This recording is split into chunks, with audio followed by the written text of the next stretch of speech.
रामचंद्र जी की शपथ सुनकर सभा समेत मुनि और जनक जी सकुचा गए, स्तंभित रह गए।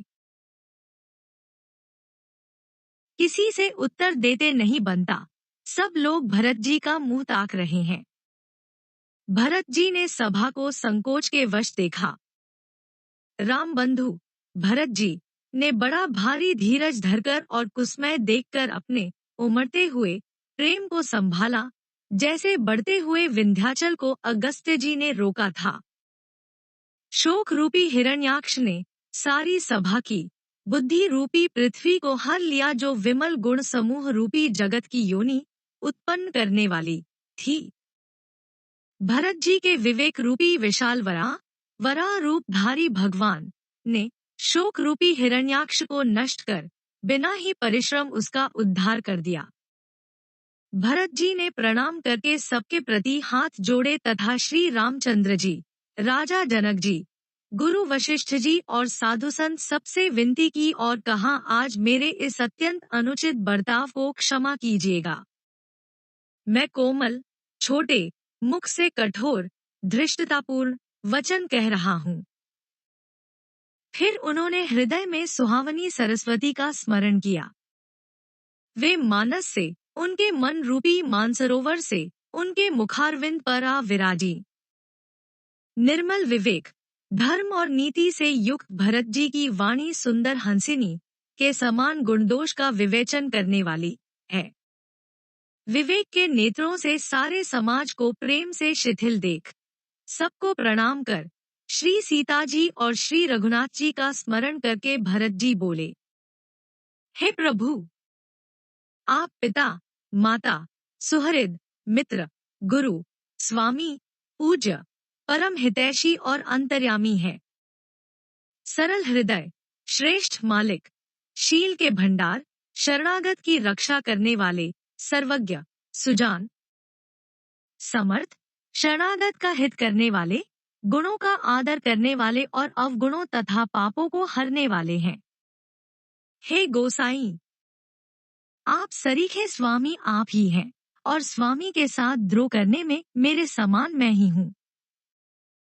मैं मोहवश प्रभु, आप के और पिताजी के वचनों का उल्लंघन कर और समाज बटोरकर यहाँ आया हूँ। जगत में भले बुरे, ऊंचे और नीचे, अमृत और अमर पद, देवताओं का पद, विष और मृत्यु आदि, किसी को भी कहीं ऐसा नहीं देखा सुना जो मन में भी श्री रामचंद्र जी, आप की आज्ञा को मेट दे। मैंने सब प्रकार से वही रिठाई की, परंतु प्रभु ने उस रिठाई को स्नेह और सेवा मान लिया। हे नाथ, आपने अपनी कृपा और भलाई से मेरा भला किया, जिससे मेरे दूषण, दोष भी भूषण, गुण के समान हो गए और चारों ओर मेरा सुंदर यश छा गया। हे नाथ, आपकी रीति और सुंदर स्वभाव की बड़ाई जगत में प्रसिद्ध है और वेद शास्त्रों ने गाई है। जो क्रूर, कुटिल, दुष्ट, कुबुद्धि, कलंकी, नीच, शील रहित, निरीश्वरवादी, नास्तिक और निःशंक, निडर है, उन्हें भी आपने शरण में सम्मुख आया सुनकर एक बार प्रणाम करने पर ही अपना लिया। उन शरणागतों के दोषों को देखकर भी आप कभी हृदय में नहीं लाए और उनके गुणों को सुनकर साधुओं के समाज में उनका बखान किया। ऐसा सेवक पर कृपा करने वाला स्वामी कौन है, जो आप ही सेवक का सारा साज सामान सज दे, उसकी सारी आवश्यकताओं को पूर्ण कर दे, और स्वप्न में भी अपनी कोई करनी न समझकर, अर्थात मैंने सेवक के लिए कुछ किया है, ऐसा न जानकर, उल्टा सेवक को संकोच होगा, इसका सोच अपने हृदय में रखे। मैं भुजा उठाकर और प्रण रोककर बड़े जोर के साथ कहता हूँ, ऐसा स्वामी आपके सिवा दूसरा कोई नहीं है। बंदर आदि पशु नाचते और तोते सीखे हुए पाठ में प्रवीण हो जाते हैं, परंतु तोते का पाठ प्रवीणता रूप गुण और पशु के नाचने की गति क्रमशः पढ़ाने वाले और नचाने वाले के अधीन है। इस प्रकार अपने सेवकों की बिगड़ी बात सुधारकर और सम्मान देकर आपने उन्हें साधुओं का शिरोमणि बना दिया। कृपालु, आप के सिवा अपनी वृद्धावली का और कौन जबरदस्ती हठपूर्वक पालन करेगा? मैं शोक से या स्नेह से या बालक स्वभाव से आज्ञा को बाय लाकर न मानकर चला आया, तो भी कृपालु स्वामी, आप ने अपनी ओर देखकर सभी प्रकार से मेरा भला ही माना, मेरे इस अनुचित कार्य को अच्छा ही समझा। मैंने सुंदर मंगलों के मूल आपके चरणों का दर्शन किया और यह जान लिया कि स्वामी मुझ पर स्वभाव से ही अनुकूल है। इस बड़े समाज में अपने भाग्य को देखा कि इतनी बड़ी चूक होने पर भी स्वामी का मुझ पर कितना अनुराग है। कृपा निधान ने मुझ पर सांगोपांग भरपेट कृपा और अनुग्रह सब अधिक ही किए हैं, अर्थात मैं जिसके जरा भी लायक नहीं था, उतनी अधिक सर्वांगपूर्ण कृपा आपने मुझ पर की है। हे गोसाई, आपने अपने शील, स्वभाव और भलाई से मेरा दुलार रखा। हे नाथ, मैंने स्वामी और समाज के संकोच को छोड़कर अविनय या विनय भरी जैसी रुचि हुई वैसी ही वाणी कहकर सर्वथा रिठाई की है। हे देव, मेरे आर्तभाव, आतुरता को जानकर आप क्षमा करेंगे। सुहृद, बिना ही हेतु के हित करने वाले, बुद्धिमान और श्रेष्ठ मालिक से बहुत कहना बड़ा अपराध है, इसलिए हे देव, अब मुझे आज्ञा दीजिए, आपने मेरी सभी बात सुधार दी। प्रभु, आप के चरण कमलों की रज, जो सत्य, सुकृत, पुण्य और सुख की सुहावनी सीमा अवधि है, उसकी दुहाई करके मैं अपने हृदय को जागते, सोते और स्वप्न में भी बनी रहने वाली रुचि, इच्छा कहता हूँ। वह रुचि है कपट, स्वार्थ और अर्धधर्म का मोक्ष रूप चारों फलों को छोड़कर स्वाभाविक प्रेम से स्वामी की सेवा करना और आज्ञा पालन के समान श्रेष्ठ स्वामी की और कोई सेवा नहीं है। हे देव, अब वही आज्ञा रूप प्रसाद सेवक को मिल जाए। भरत जी ऐसा कहकर प्रेम के बहुत ही विवश हो गए। शरीर पुलकित हो उठा, नेत्रों में प्रेमाश्रुओं का जल भर आया। अकुलाकर, व्याकुल होकर उन्होंने प्रभु श्री रामचंद्र जी के चरण कमल पकड़ लिए।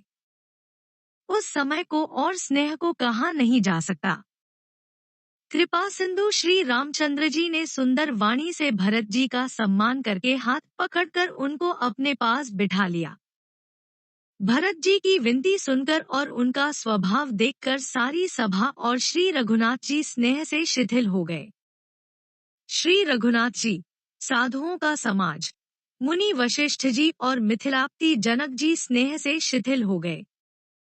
सब मन ही मन भरत जी के भाईपन और उनकी भक्ति की अतिशय महिमा को सराहने लगे। देवता मलिन से मन से भरत जी की प्रशंसा करते हुए उन पर फूल बरसाने लगे। तुलसीदास जी कहते हैं, सब लोग भरत जी का भाषण सुनकर व्याकुल हो गए और ऐसे सकुचा गए जैसे रात्रि के आगमन से कमल। दोनों समाजों के सभी नरनारियों को दीन और दुखी देखकर महामलिन मन इंद्र मरे हुओं को मारकर अपना मंगल चाहता है। देवराज इंद्र कपट और कुचाल की सीमा है। उसे पराई हानि और अपना लाभ ही प्रिय है। इंद्र की रीति कौए के समान है। वह छली और मलिन मन है, उसका कहीं किसी पर विश्वास नहीं है। पहले तो कुमत, बुरा विचार करके कपट को बटोरा, अनेक प्रकार के कपट का साज सजा। फिर वह कपट जनित उचाट सबके सिर पर डाल दिया। फिर देवमाया से सब लोगों को विशेष रूप से मोहित कर दिया, किंतु श्री रामचंद्र जी के प्रेम से उनका अत्यंत बिछो नहीं हुआ, अर्थात उनका श्री राम जी के प्रति प्रेम कुछ तो बना ही रहा। भय और उचाट के वश किसी का मन स्थिर नहीं है। क्षण में उनकी वन में रहने की इच्छा होती है और क्षण में उन्हें घर अच्छे लगने लगते हैं। मन की इस प्रकार की दुविधामयी स्थिति से प्रजा दुखी हो रही है। मानो नदी और समुद्र के संगम का जल क्षुब्ध हो रहा हो। जैसे नदी और समुद्र के संगम का जल स्थिर नहीं रहता, कभी इधर आता और कभी उधर जाता है, उसी प्रकार की दशा प्रजा के मन की हो गई। चित्त दो तरफा हो जाने से वे कहीं संतोष नहीं पाते और एक दूसरे से अपना मर्म भी नहीं कहते। कृपानिधान श्री रामचंद्र जी यह दशा देखकर हृदय में हंसकर कहने लगे, कुत्ता, इंद्र और नवयुवक, कामी पुरुष, एक सरीखे, एक ही स्वभाव के हैं। पाणिनीय व्याकरण के अनुसार श्वन, युवन और मघवन शब्दों के रूप भी एक सरीखे होते हैं। भरत जी, जनक जी, मुनिजन, मंत्री और ज्ञानी साधु संतों को छोड़कर अन्य सभी पर जिस मनुष्य को जिस योग्य, जिस प्रकृति और जिस स्थिति का पाया, उस पर वैसे ही देव माया लग गई। कृपा सिंधु श्री रामचंद्र जी ने लोगों को अपने स्नेह और देवराज इंद्र के भारी छल से दुखी देखा। सभा, राजा जनक, गुरु, ब्राह्मण और मंत्री आदि सभी की बुद्धि को भरत जी की भक्ति ने कील दिया। सब लोग चित्रलेखे से श्री रामचंद्र जी की ओर देख रहे हैं। सकुचाते हुए सिखाए हुए से वचन बोलते हैं। भरत जी की प्रीति, नम्रता, विनय और बड़ाई सुनने में सुख देने वाली है, पर उसका वर्णन करने में कठिनता है। जिनकी भक्ति का लवलेश देखकर मुनिगण और मिथिलेश्वर जनक जी प्रेम में मग्न हो गए, उन भरत जी की महिमा तुलसीदास कैसे कहें। उनकी भक्ति और सुंदर भाव से कवि के हृदय में सुबुद्धि हुलस रही है, विकसित हो रही है। परंतु वह बुद्धि अपने को छोटी और भरत जी की महिमा को बड़ी जानकर कवि परंपरा की मर्यादा को मानकर सकुचा गई, उसका वर्णन करने का साहस नहीं कर सकी। उसके गुणों में रुचि तो बहुत है, पर उन्हें कह नहीं सकती। बुद्धि की गति बालक के वचनों की तरह हो गई, वह कुंठित हो गई। भरत जी का निर्मल यश निर्मल चंद्रमा है और कवि की सुबुद्धि चकोरी है, जो भक्तों के हृदय रूपी निर्मल आकाश में उस चंद्रमा को उदित देखकर उसकी ओर टकटकी लगाए देखती ही रह गई है। तब उसका वर्णन कौन करे। भरत जी के स्वभाव का वर्णन वेदों के लिए भी सुगम नहीं है। अतः मेरी तुच्छ बुद्धि की चंचलता को कवि लोग क्षमा करें। भरत जी के सद्भाव को कहते सुनते कौन मनुष्य श्री सीताराम जी के चरणों में अनुरक्त न हो जाएगा। भरत जी का स्मरण करने से जिसको श्री राम जी का प्रेम सुलभ न हुआ, उसके समान वाम, अभागा और कौन होगा। दयालु और सुजान श्री राम जी ने सभी की दशा देखकर और भक्त भरत जी के हृदय की स्थिति जानकर धर्म धुरंधर, धीर, नीति में चतुर, सत्य, स्नेह, शील और सुख के समुद्र, नीति और प्रीति के पालन करने वाले श्री रघुनाथ जी देश, काल, अवसर और समाज को देखकर तदनुसार ऐसे वचन बोले जो मानो वाणी के सर्वस्व ही थे, परिणाम में हितकारी थे और सुनने में चंद्रमा के रस, अमृत सरीखे थे। उन्होंने कहा, हे तात भरत, तुम धर्म की धुरी को धारण करने वाले हो, लोक और वेद दोनों के जानने वाले और प्रेम में प्रवीण हो। हे तात, कर्म से, वचन से और मन से निर्मल तुम्हारे समान तुम ही हो। गुरुजनों के समाज में और ऐसे कुसमय में छोटे भाई के गुण किस तरह कहे जा सकते हैं।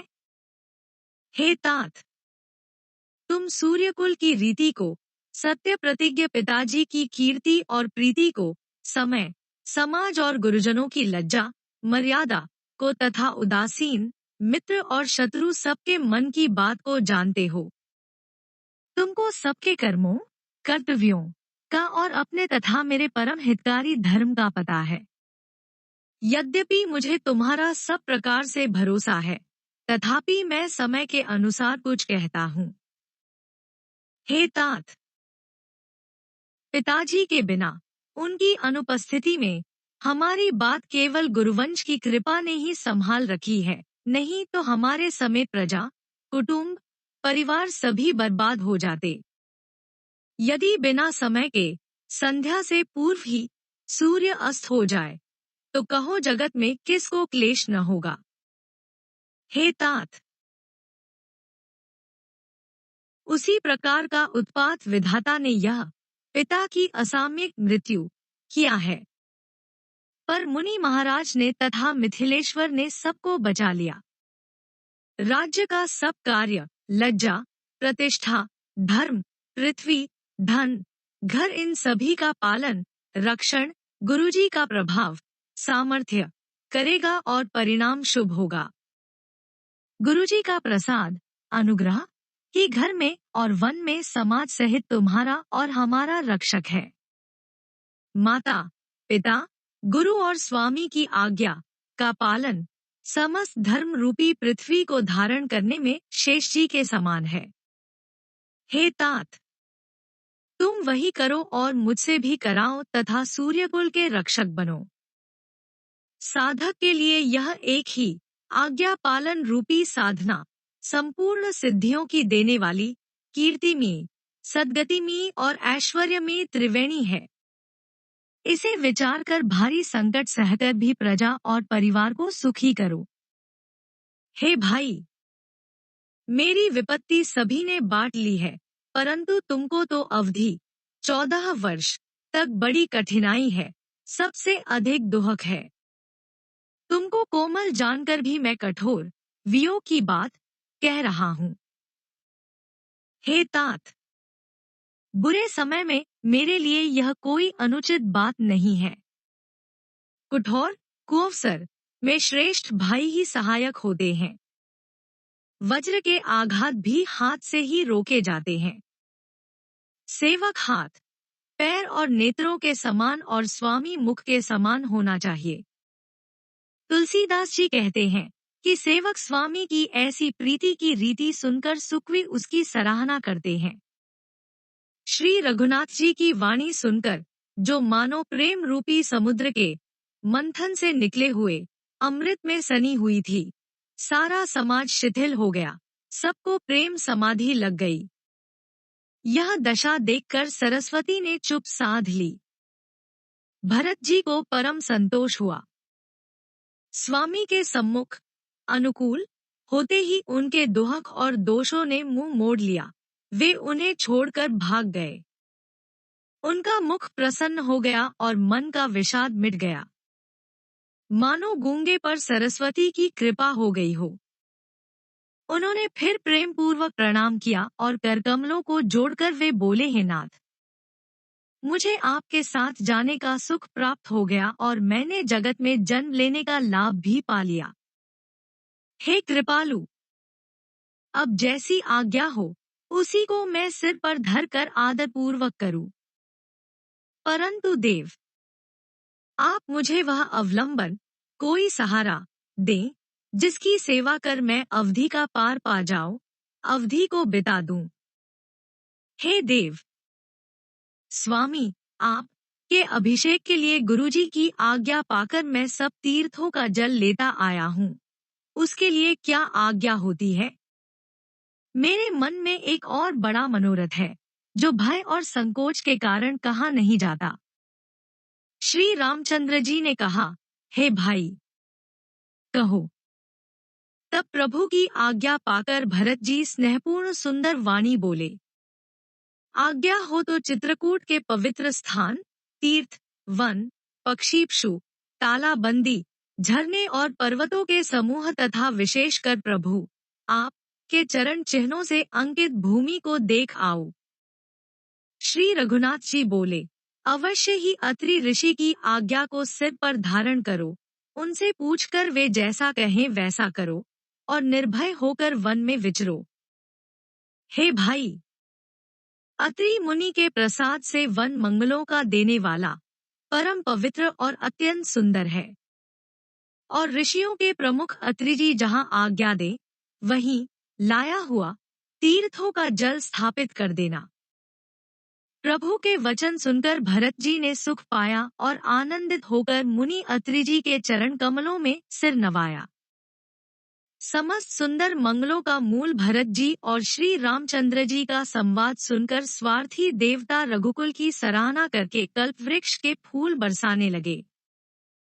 भरत जी धन्य है, स्वामी श्री राम जी की जय हो। ऐसा कहते हुए देवता बलपूर्वक अत्यधिक हर्षित होने लगे। भरत जी के वचन सुनकर मुनि वशिष्ठ जी, मिथिलापति जनक जी और सभा में सब किसी को बड़ा उत्साह, आनंद हुआ। भरत जी और श्री रामचंद्र जी के गुण समूह की तथा प्रेम की विदेहराज जनक जी पुलकित होकर प्रशंसा कर रहे हैं। सेवक और स्वामी दोनों का सुंदर स्वभाव है। इनके नियम और प्रेम पवित्र को भी अत्यंत पवित्र करने वाले हैं। मंत्री और सभासद सभी प्रेम मुग्ध होकर अपनी अपनी बुद्धि के अनुसार सराहना करने लगे। श्री रामचंद्र जी और भरत जी का संवाद सुन सुनकर दोनों समाजों के हृदयों में हर्ष और विषाद, भरत जी के सेवा धर्म को देखकर हर्ष और रामवियोग की संभावना से विषाद दोनों हुए। श्री रामचंद्र जी की माता कौसल्या जी ने दुहक और सुख को समान जानकर श्री राम जी के गुण कहकर दूसरी रानियों को धैर्य बंधाया। कोई श्री राम जी की बड़ाई, बड़पन की चर्चा कर रहे हैं, तो कोई भरत जी के अच्छेपन की सराहना करते हैं।